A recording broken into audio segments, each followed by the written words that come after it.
Your knowledge for finances is as dark as this room. And knowledge in this kingdom, if you are an intelligent individual, you already know knowledge equates light. And the light shineth in darkness. The darkness comprehended it not. One amazing thing about light is its ability to drive darkness immediately. A room,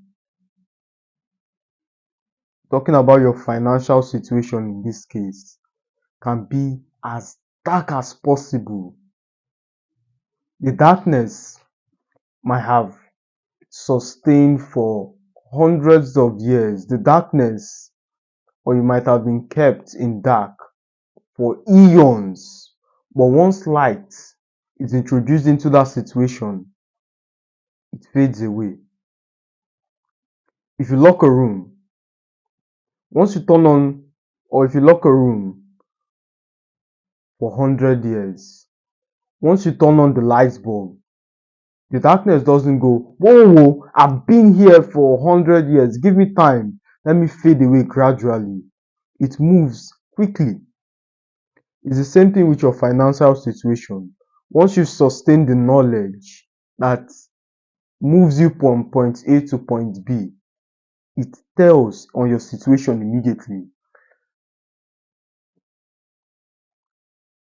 I use this preamble to give you hope. I use this introduction deliberately to tell that person who has been in financial captivity, who has never earned a cent under his name, aside cash gifts, financial aids here and there.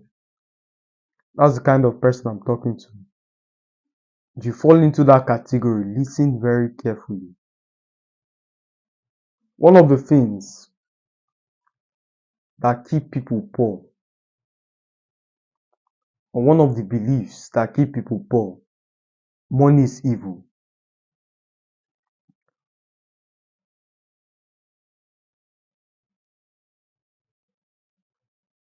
As stupid as this sounds, there are individuals today who sustain that erroneous assumption that money is evil. As a consequence, they do not pursue.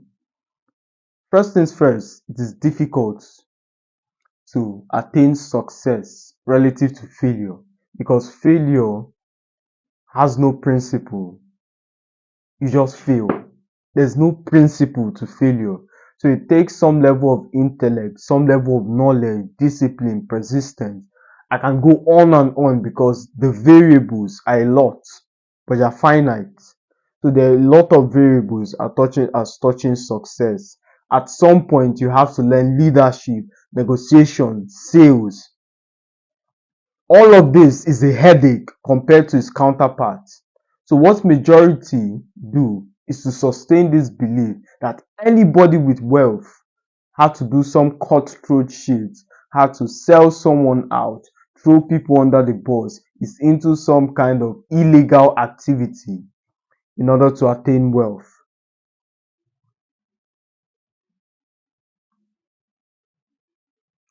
It is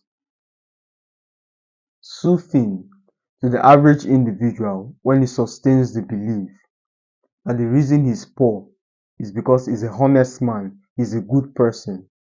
And unfortunately, misery loves company. Let me give you an example. If an average guy walked into a room and the richest man on earth, shut the hell up, get out of here, buddy. You're no rich man. I can't see you on Forbes. See the way you're dressed. In fact, he will be rewarded for that statement with disdain and scorn. Conversely, that same guy walks into a room and the poorest person on earth, don't worry, buddy, it's going to be fine. And he's met with encouragement. Why don't you come here? Let me buy you a drink. What changed? Because that belief system, the first belief system, attempted to challenge their situation, and the second belief system reinforced their circumstance. They are happy to see that there's someone on earth like them because unfortunately, misery loves company. Misery loves company.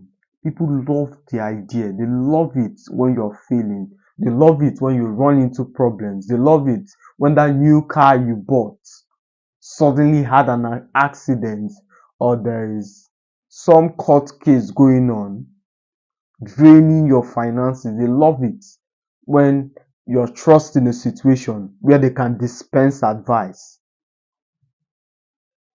That's the default of every single person. Now, I don't want to go into character correction and the default of humans. That's beyond the discourse of tonight. But your belief system about money came from your parents. There's this study I did, a very interesting one at that matter. It was about poor people. And it says welfare generation guys are 3 to 4 generations behind. What could be the cause of this problem? It's not only as a consequence of lack of inheritance, which was the initial thought. This can't only be as a consequence of material things. I began to study deeper and I came to the conclusion that it's the mindset.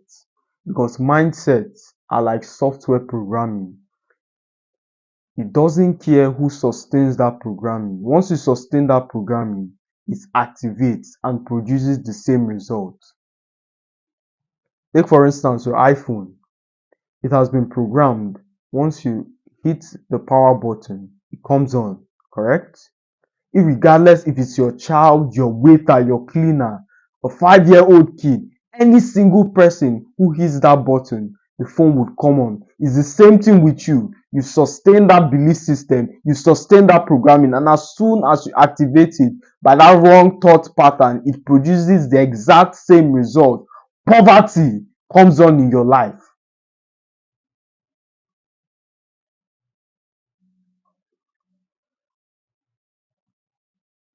Mindset. Dismiss this idea that wealth is a zero-sum game. In other words, in order for you to be wealthy, someone has to be poor. Yes, from a micro perspective, every single thing has exception.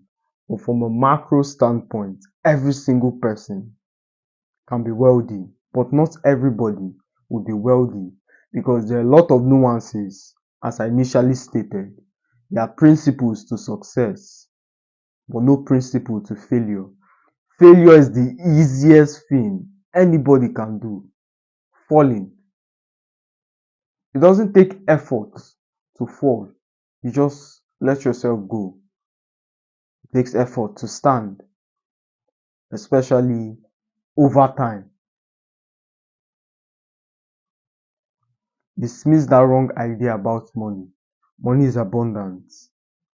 There was this study that shows that $248 billion is spent every single day. And you're telling me you can't get a tiny fraction.